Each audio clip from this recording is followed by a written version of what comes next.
di sini menatap masa depan yang tak pasti. Kegelisahan hatiku tak tahu arah yang ku tuju. Pergumulan dan tantangan menghimpiku, sampai Tuhan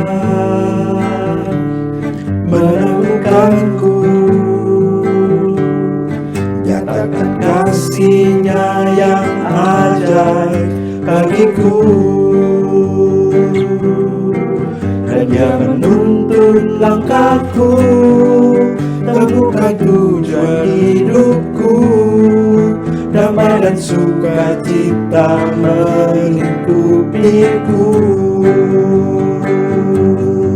Sekarang ku mau hidup memuliakan-Mu,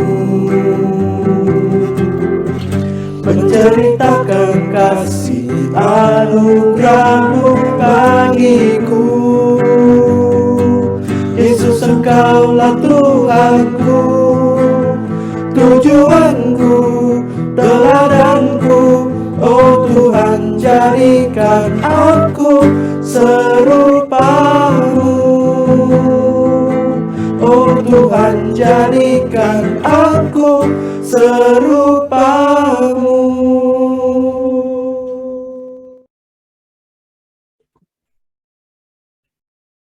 Selamat pagi Bapak Ibu semua. Kita akan masuk dalam doa pagi kita hari ini. Kita masuk dalam doa. Bapa di surga, terima kasih untuk kesempatan kami boleh sekali lagi beribadah pagi hari ini. Sebelum kami memulai segala aktivitas kami mau mencari wajah-Mu Tuhan. Firman-Mu berkata, carilah Tuhan selagi Dia berkenan ditemui. Kami datang kepadamu ya Tuhan. Kami mempersiapkan hati kami untuk beribadah pagi hari ini. Terima kasih Tuhan. Di dalam nama Tuhan Yesus kami berdoa. Amin.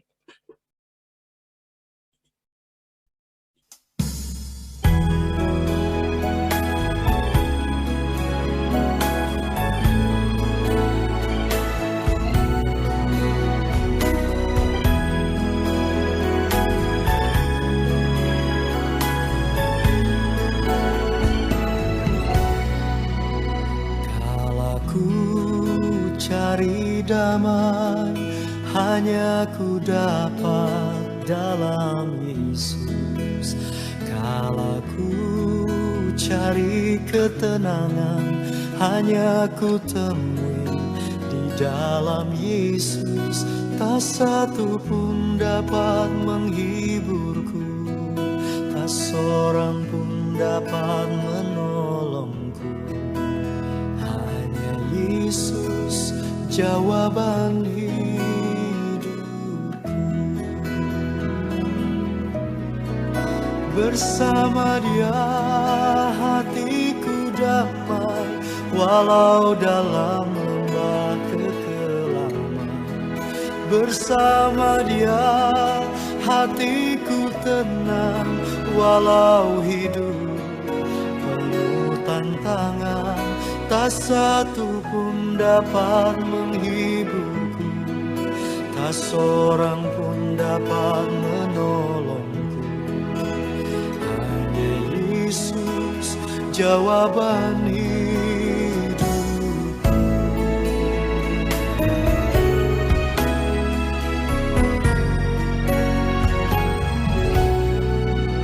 Kala ku cari damai hanya ku dapat dalam Yesus.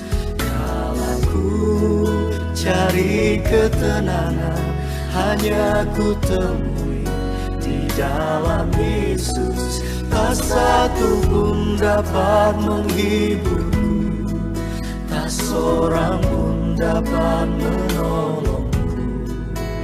Hanya Yesus jawaban hidupku.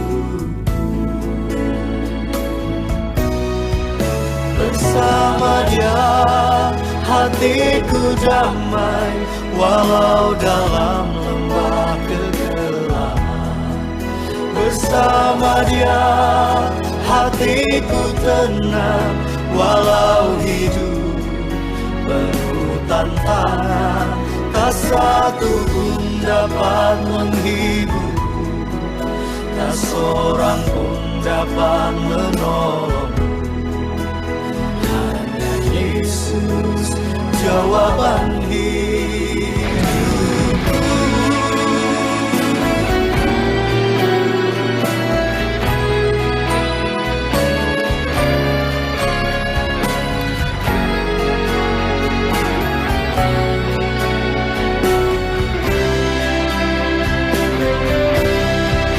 Bersama Dia hatiku damai, walau dalam lembah kegelapan. Bersama Dia hatiku tenang, walau hidup penuh tantangan. Tak satu pun dapat menghiburku, tak seorang pun dapat menolongku. Hanya Yesus jawaban hidup. Tak satu pun dapat menghiburku, tak seorang pun dapat menolongku. Hanya Yesus jawaban hidup. Yesuslah jawaban. Hanya Yesus jawaban hidupku.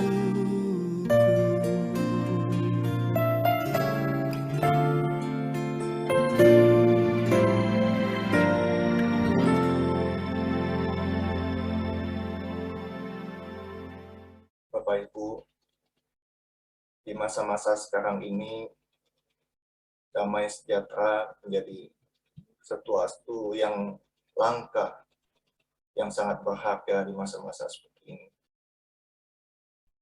Ujian tadi mengingatkan kita kembali bahwa damai sejahtera itu hanya bisa kita peroleh di dalam Yesus. Bapa di surga, terima kasih untuk waktu kami pagi hari ini. Kami boleh datang ke hadirat-Mu. Kami mau mendengarkan firman Tuhan. Tuhan tolong hamba-Mu yang menjelaskannya. Tuhan tolong kami yang mendengarkan.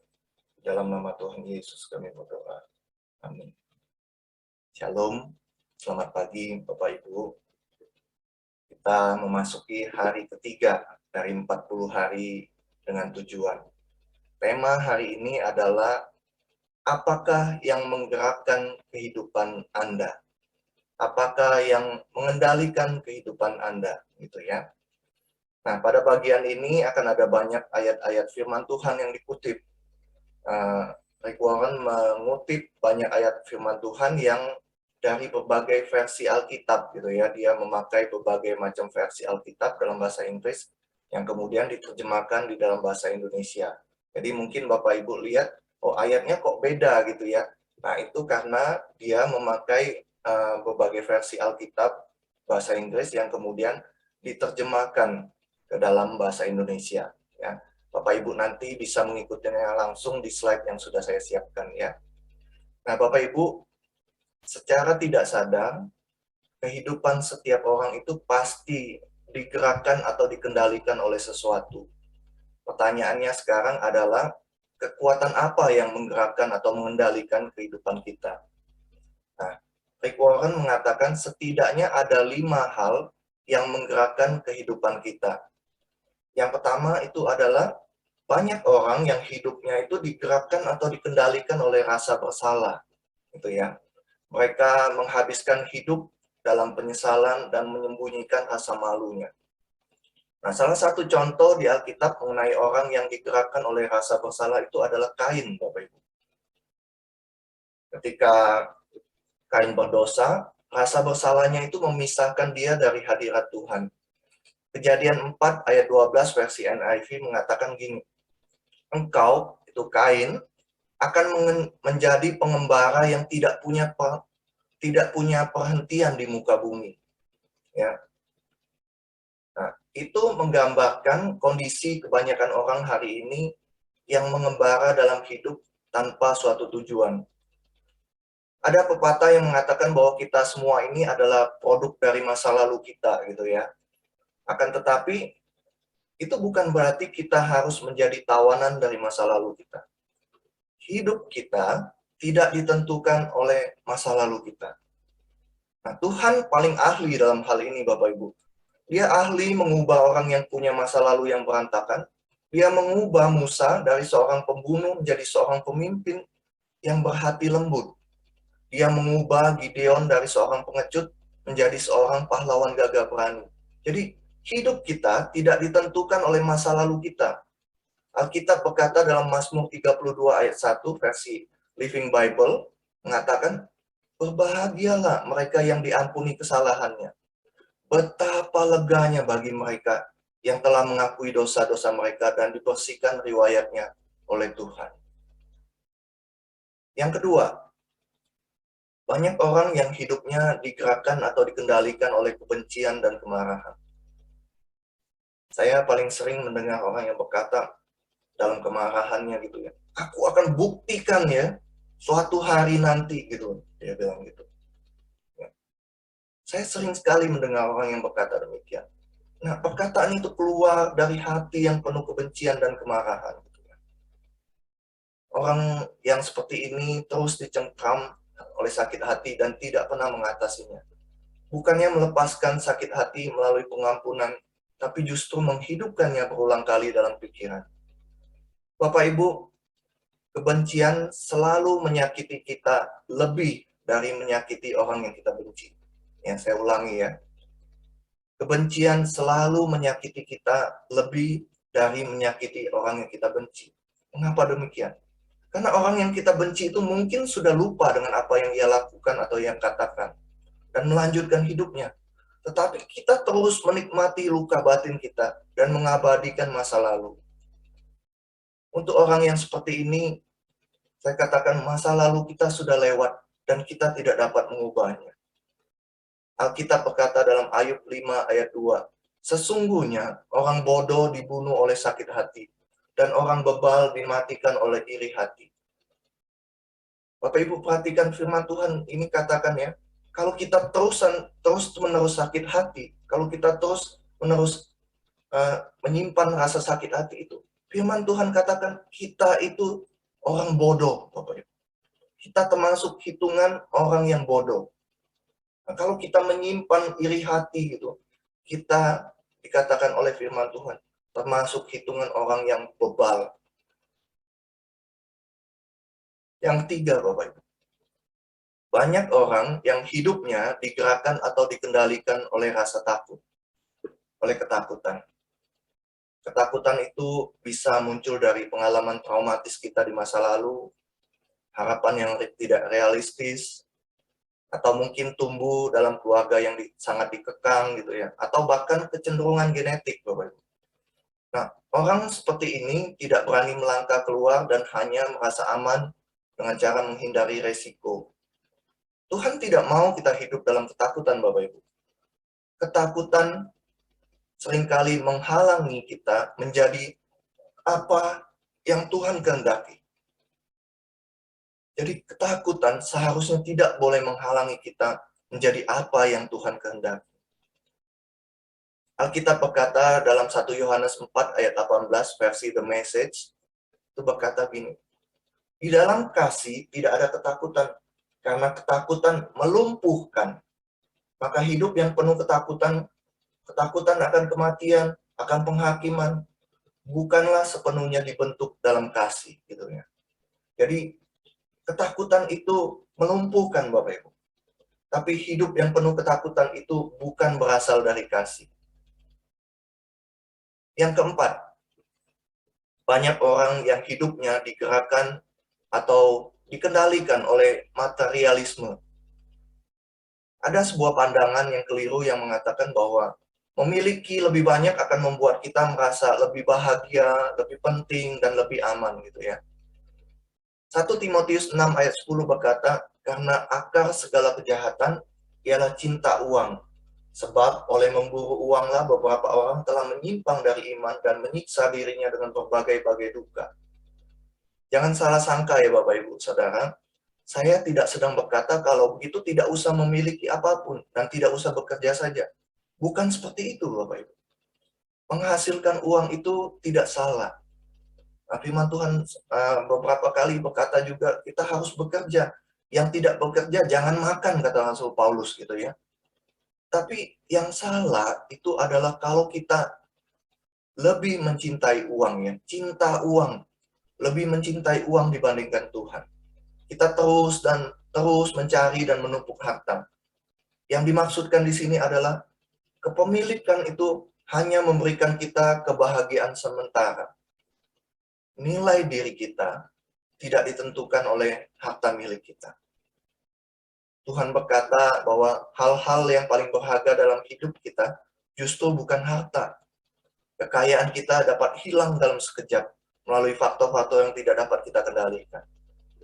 Keamanan yang sebenarnya terletak dalam hubungan kita dengan Tuhan.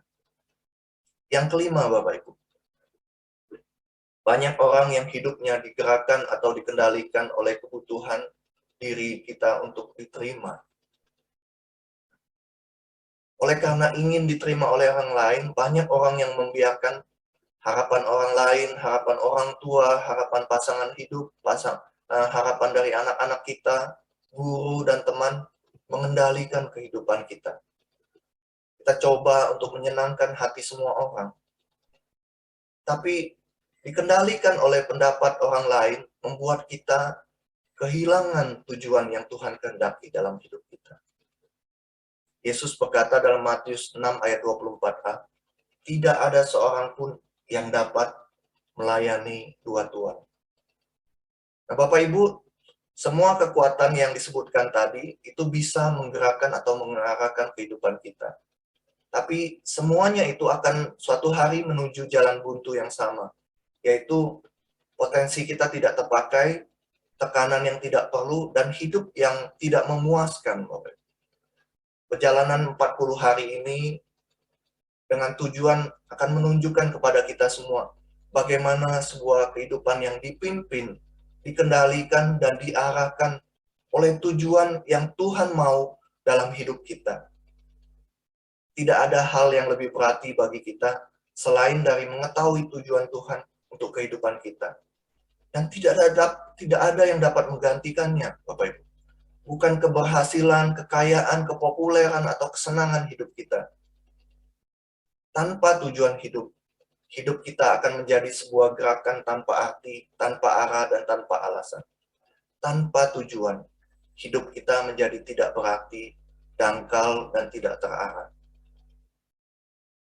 Rick Warren juga memberitahukan ada 5 manfaat besar dari kehidupan yang digerakkan atau dikendalikan oleh suatu tujuan. Yang pertama, mengenali tujuan hidup memberikan arti pada kehidupan kita. Jika hidup mempunyai arti, kita dapat menanggung hampir semua masalah, Bapak Ibu. Tanpa itu, tidak ada yang dapat kita tanggung. Tanpa Tuhan, hidup tidak mempunyai tujuan, dan tanpa tujuan, hidup kita tidak punya arti. Tanpa arti, kehidupan tidak punya kepentingan atau harapan. Tragedi paling besar dalam hidup kita bukanlah kematian, tetapi tragedi yang paling besar dalam hidup kita adalah hidup tanpa tujuan. Jika Bapak Ibu hari ini merasa tidak berpengharapan, bertahanlah. Perubahan luar biasa akan terjadi dalam hidup kita apabila kita menjalaninya dengan tujuan. Yeremia 29 ayat 11 versi NCV mengatakan, aku mengetahui rancangan-rancanganku untukmu. Aku mempunyai rencana-rencana yang baik untukmu. Bukan rencana-rencana untuk menyakitimu. Aku akan memberikanmu harapan dan masa depan yang baik. Efesus 3 ayat 20 berkata, Tuhan mampu melakukan jauh lebih banyak dari yang pernah kita minta atau impikan. Jauh melebihi doa-doa kita. keinginan-keinginan kita, pemikiran-pemikiran kita, atau harapan-harapan kita. Yang kedua, Bapak Ibu, mengetahui tujuan hidup menyederhanakan kehidupan kita. Saya ulangin ya. Mengetahui tujuan hidup menyederhanakan kehidupan kita. Maksudnya apa, Bapak Ibu? Dengan mengetahui tujuan hidup, itu akan menetapkan apa yang perlu dan tidak perlu kita lakukan. Kita hanya perlu bertanya, apakah sebuah aktivitas atau sebuah kegiatan, sebuah pekerjaan ini membantu kita memenuhi salah satu tujuan Tuhan untuk hidup kita. Tanpa tujuan yang jelas, kita tidak punya fondasi untuk membuat keputusan, membagi waktu, dan memakai sumber daya kita. Kita akan cenderung membuat pilihan berdasarkan situasi, tekanan, dan perasaan kita pada saat itu. Orang yang tidak punya tujuan yang jelas akan mencoba melakukan banyak hal, melakukan segala sesuatu yang orang lain minta kita lakukan, bukan yang Tuhan minta kita lakukan. Kehidupan yang digerakkan oleh tujuan akan membawa kita pada suatu gaya hidup yang lebih sederhana dan jadwal waktu yang lebih masuk akal. Alkitab berkata dalam Amsal 13 ayat 7 versi The Message mengatakan, kehidupan yang suka pamer dan penuh kepura-puraan adalah kehidupan yang kosong. Kehidupan yang sederhana adalah kehidupan yang penuh.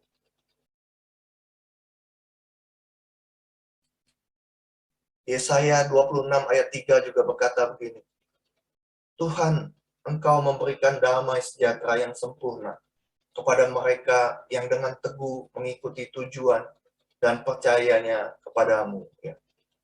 Kehidupan yang digerakkan tujuan akan memberikan kita damai sejahtera. Yang ketiga, mengetahui tujuan memberikan fokus pada kehidupan kita. Ya. Mengetahui tujuan hidup kita memberikan fokus pada kehidupan kita. Nah, Bapak Ibu, tanpa tujuan yang jelas, kita akan terus berubah arah. Berubah pekerjaan, berubah hubungan, berubah gereja gitu ya, atau berubah hal-hal yang lain. Berharap bahwa setiap perubahan akan menyelesaikan kebingungan atau mengikuti kekosongan hati kita. Kebanyakan masalah yang terjadi sebenarnya adalah karena kurangnya fokus dan tujuan. Alkitab berkata dalam Efesus 5 ayat 17 versi The Message, jangan hidup sembarangan, jangan hidup semaunya. Pastikanlah supaya engkau mengerti apa yang dikehendaki oleh Tuhan. Kita bisa melihat fokus membawa perbedaan. Ya, waktu mungkin sekolah kita ya, waktu kecil kita suka melakukan eksperimen. Kita melakukan eksperimen dengan kaca pembesar gitu ya. Cahaya matahari yang difokuskan melalui kaca pembesar itu dapat membakar kertas, Bapak Ibu. Cahaya yang difokuskan seperti sinar laser itu dapat memotong baja. Orang yang membuat perbedaan besar dalam sejarah adalah pribadi-pribadi yang sangat terfokus, Bapak Ibu. Rasul Paulus berkata dalam Filipi 3 ayat 13 versi NLT mengatakan, aku memfokuskan seluruh energiku pada satu hal. Melupakan masa lalu dan memandang masa depan. Paulus juga berkata dalam Filipi 3 ayat 15, marilah kita memusatkan perhatian pada tujuan itu. Kita yang menginginkan semua yang disediakan Tuhan untuk kita. Jadi, kita yang menginginkan semua yang disediakan Tuhan untuk kita. Kita harus memusatkan perhatian pada tujuan itu, Bapak Ibu. Apa yang selama ini menjadi fokus dalam hidup kita? Yang keempat, mengetahui fokus kita akan memotivasi kehidupan kita. Nah, tujuan hidup itu selalu membangkitkan motivasi, Bapak Ibu. Tujuan hidup itu selalu membangkitkan semangat. Tidak ada yang lebih memberikan kekuatan dibandingkan tujuan yang jelas. Sebaliknya, semangat itu akan memudar jika tidak ada tujuan. Bangun dari tempat tidur kita saja itu akan menjadi sebuah beban. biasanya pekerjaan yang tidak berartilah yang membuat kita letih, menguras energi, dan merampas sukacita kita. Bukan kelebihan pekerjaan. Saya membaca sebuah kutipan yang sangat berkesan sekali bagi saya gitu ya. Kutipan ini berkata, ada 2 hari yang paling penting di dalam hidup kita, yaitu hari ketika kita dilahirkan dan hari ketika kita mengerti untuk apa kita dilahirkan ke dalam dunia.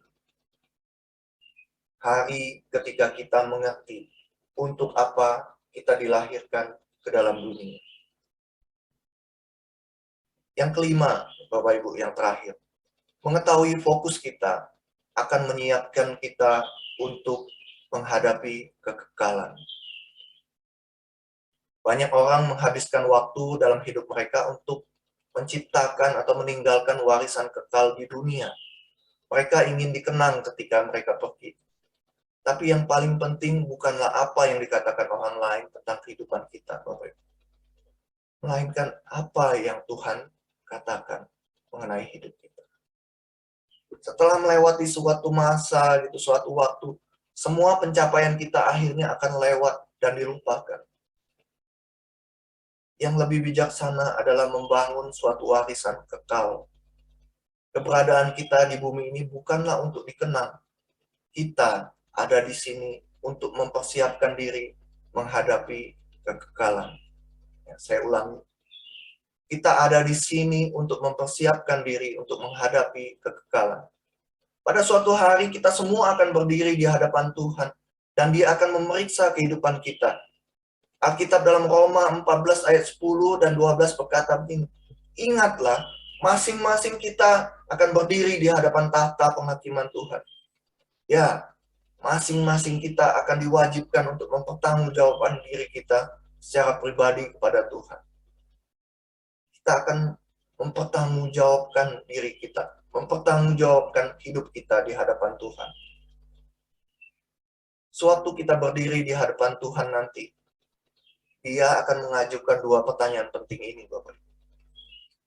Pertanyaan pertama, apakah yang engkau lakukan terhadap anakku atau Yesus Kristus ya? Apakah respon kita terhadap Tuhan Yesus, Bapak? Tuhan tidak akan menanyakan latar belakang agama atau pandangan doktrin kita, Bapak Ibu.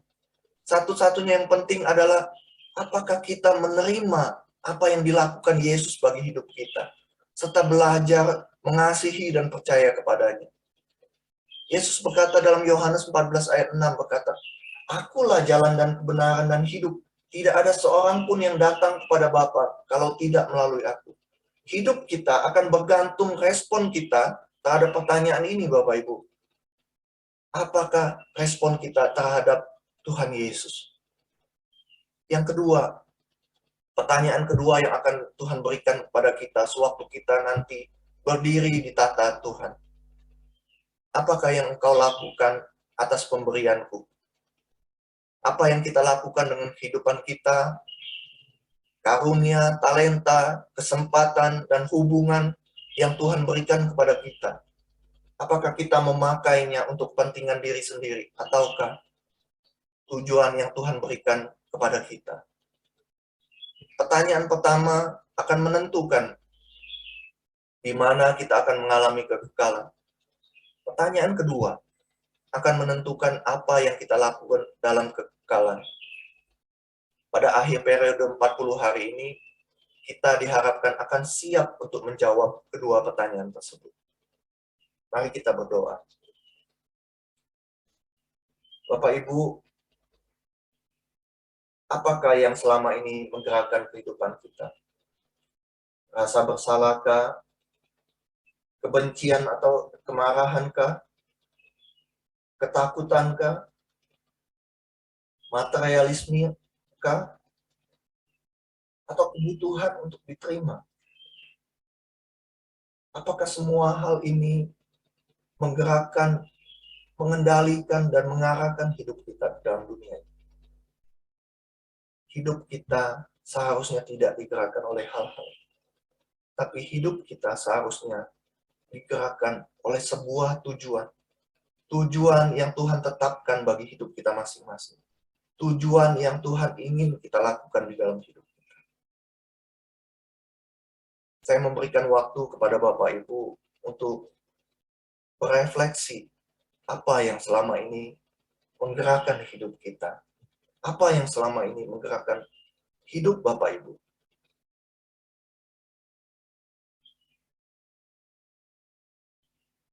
Tuhan, ampuni kami ya Tuhan. Kalau selama ini hidup kami digerakkan oleh rasa bersalah, oleh rasa benci, oleh materialisme, oleh ketakutan, oleh apa yang orang lain katakan dalam hidup kami. Ampuni kami ya Tuhan. Kami mau hidup kami sekarang ini digerakkan oleh tujuan yang Tuhan mau. Tujuan yang Tuhan mau dalam hidup kami. Tolong kami ya Tuhan, untuk mengerti nanti bahwa hidup kami berarti karena hidup kami punya tujuan. Hidup kami berarti ketika tujuan hidup kami adalah seperti yang Tuhan mau. Terima kasih untuk firman Tuhan pagi hari ini yang boleh mengingatkan kami lagi. Dalam nama Tuhan Yesus kami berdoa. Amin. Bapak Ibu, kita akan menaikkan beberapa pokok doa. Yang pertama, kita masih terus berdoa untuk dunia ini, untuk konflik antara Rusia dan Ukraina. Kita berdoa untuk orang-orang Kristen di sana dan para rohaniwan di situ ya. Kita berdoa. Bapa di surga, terima kasih ya Tuhan, kami sudah mendengarkan firman Tuhan dan sekarang kami mau menaikkan beberapa pokok doa siapa. Kami berdoa ya Tuhan untuk dunia saat ini yang sedang dilanda krisis antara Rusia dan Ukraina yang bisa mungkin berakibat menimbulkan efek yang lebih besar lagi ya Tuhan. Kami menyerahkan krisis ini ke dalam tangan-Mu, Tuhan yang kendalikan, Tuhan yang pegang hati kedua pemimpin negara ini, dan juga pemimpin-pemimpin negara yang lain.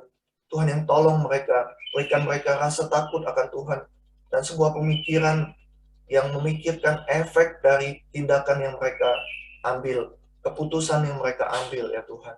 Kami berdoa menyerahkan mereka ke dalam tangan-Mu. Kami juga berdoa untuk orang Kristen di Ukraina dan di Rusia ya Tuhan. Mereka juga mengalami krisis ya Tuhan. Kami berdoa menyerahkan mereka ke dalam tangan-Mu. Kiranya Tuhan yang menolong mereka. Berikan damai sejahtera ini ke dalam tangan, damai sejahtera Tuhan di dalam hati mereka ya Tuhan. Kami berdoa juga menyerahkan para rohaniwan di sana. Biarlah Tuhan yang berikan hikmat dan bijaksana. Sebuah hati yang teguh untuk terus melayani jemaat di sana. Tidak memikirkan diri sendiri. Tuhan berikan mereka kekuatan ya Tuhan. Terima kasih Tuhan. Di dalam nama Tuhan Yesus kami berdoa. Amin. Yang berikut kita terus berdoa untuk bangsa dan negara kita. Seorang teman saya yang kemarin di Jakarta gitu ya, pergi ke Jakarta, dia pergi ke Mangga 2 ya gitu. Dia berkata bahwa mall ini selama pengetahuan dia gitu tidak pernah sepi gitu Bapak. Tapi ketika dia terakhir berkunjung ke sana, semua toko juga banyak yang tutup gitu ya. Jadi kita terus berdoa.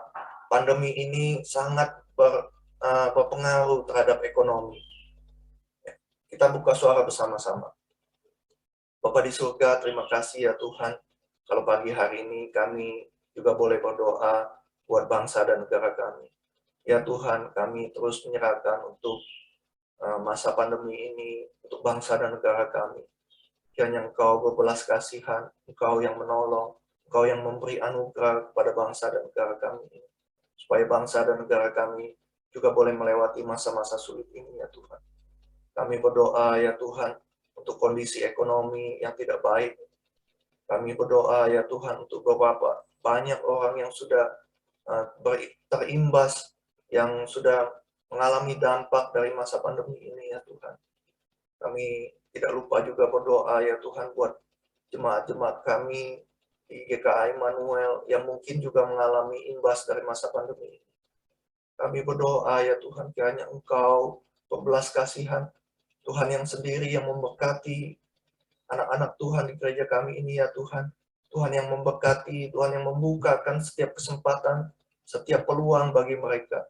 Tuhan yang menghantarkan orang-orang ke tempat usaha mereka ya Tuhan. Supaya mereka juga boleh memperoleh penghidupan yang layak. Kami serahkan bangsa dan negara kami ini ke dalam tangan-Mu untuk penanganan COVID ini juga Tuhan. Tuhan yang tolong untuk vaksinasi yang ketiga. Tuhan yang gerakkan bangsa kami ini ya Tuhan untuk menerima vaksin yang ketiga ini. Supaya setiap penanganan, setiap tindakan yang diambil boleh menimbulkan dampak yang lebih baik buat bangsa dan negara kami. Terima kasih ya Tuhan. Dalam nama Tuhan Yesus kami berdoa. Amin. Yang berikut kita berdoa buat gereja kita. Bapak Ibu ya. Kita berdoa buat GKI Immanuel. Biarlah gereja kita boleh menjadi berkat gitu ya. Jadi berkat karena bisa memberkati banyak orang. Jadi kesaksian di tengah-tengah dunia ini. Jadi teladan dalam hal mengasihi Tuhan dan mengasihi sesama. Ya, kita buka suara bersama. Bapa di surga, kami tidak lupa menyerahkan gereja kami, ya Tuhan. Kami bersyukur Tuhan sudah pimpin gereja kami selama ini, dan kami akan memasuki ulang tahun yang ke-40 tahun ini. Tuhan, kami menyerahkan gereja kami, biarlah gereja kami dan kami semua boleh menjadi berkat ya Tuhan. Kami bisa memberkati jemaat Tuhan, kami bisa memberkati orang-orang di sekitar kami bisa memberkati keluarga kami. Kami boleh menjadi sebuah kesaksian ya Tuhan, kesaksian di tengah-tengah dunia ini. Kami boleh menjadi suatu saksi Tuhan di tengah-tengah dunia yang bengkok ini ya Tuhan. Kami juga berdoa kiranya bangsa dan kiranya gereja kami ini juga boleh menjadi teladan ya Tuhan. Teladan dalam hal mengasihi Tuhan, mengasihi gereja, dan mengasihi sesama. Kami menyerahkan gereja kami ini ke dalam tangan-Mu ya Tuhan. Kami juga berdoa untuk susunan ibadah selama masa Paskah ini, untuk 40 hari juga ini Tuhan. Kami menyerahkan biarlah setiap ibadah yang dirancang dan disusun ini boleh memberkati dan boleh membawa jemaat kami untuk lebih dekat lagi kepada Tuhan. Lebih mencintai Tuhan. Terima kasih Tuhan. Dalam nama Tuhan Yesus kami berdoa. Amin. Yang berikut kita berdoa untuk jemaat-jemaat kita yang sedang sakit dan juga yang sedang bergumul. Kita berdoa buat Ibu Mimi, Ibu Picu, dan Papa Mama Ibu Iin, Saudari Agnes dan suaminya. Gitu ya, kita berdoa menyerahkan biar Tuhan memulihkan mereka dalam masa-masa isolasi ini. Kita juga berdoa untuk Pak Santoso, ya kornea matanya. Kita juga berdoa untuk Bapak Thomas, ya, Papa dari Velia, gitu ya. Kemarin Pak Thomas sudah dibawa kembali ke Malang, gitu. Kita terus berdoa biar Tuhan pulihkan saudara-saudara kita ini, ya. Bapak di surga, kami berdoa untuk jemaat Tuhan yang saat ini mungkin sedang sakit dan lemah tubuh. Kami berdoa untuk Ibu Mimi, untuk Ibu Picu, untuk Papa Mama Ibu Iin, untuk Saudari Agnes, dan suaminya. Di masa pandemi ini, di masa isolasi ini, Tuhan yang pulihkan, Tuhan yang kuatkan, Tuhan berikan kesembuhan. Berkati setiap obat-obatan, setiap makanan, vitamin yang mereka makan, boleh memulihkan kesehatan mereka ya Tuhan. Kami terus berdoa, kiranya Tuhan melindungi dan menjaga anggota keluarga yang lain. Ya Tuhan, mereka juga tidak terpapar juga Tuhan. Terima kasih Tuhan. Kami tidak lupa berdoa untuk Pak Santoso, Tuhan. Kami menyerahkan Pak Santoso, operasi yang sudah dilakukan mulai berhasil. Sekarang ini karena penanganan kornea matanya, jadi terdampak juga. Kiranya Tuhan yang menolong, Tuhan yang memberikan kesembuhan, Tuhan yang memberkati setiap obat-obatan yang diterima, setiap tindakan yang diterima oleh Pak Santoso, boleh memulihkan kornea matanya Tuhan. Kami menyerahkan Pak Santoso ke dalam tangan-Mu ya Tuhan. Kami juga berdoa untuk Pak Thomas, Papa dari Velia ya Tuhan. Kami bersyukur operasinya sudah berjalan, Tapi Pak Thomas sampai sekarang belum sadar, Bapak. Tuhan, kami menyerahkan Pak Thomas, ya Tuhan, yang Engkau sendiri yang memulia, Tuhan yang memberikan kesembuhan bagi Pak Thomas, ya Tuhan. Tuhan berkati juga keluarga yang merawat Pak Thomas, untuk mamanya Velia dan Velia. Tuhan yang berikan kekuatan, Tuhan yang berikan kesabaran, Tuhan yang berikan penghiburan, Tuhan. Tuhan pakai juga kami semua juga boleh menguatkan Velia dan keluarganya. Terima kasih Tuhan.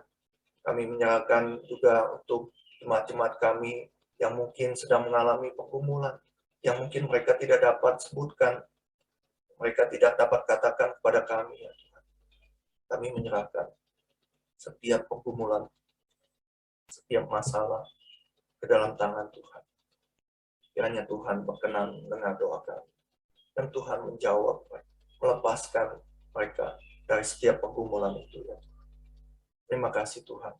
Dalam nama Tuhan Yesus kami berdoa. Amin. Saya memberikan Bapak Ibu waktu untuk berdoa secara pribadi.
Kita akan menutup doa pagi kita hari ini dengan menaikkan doa Bapa kami.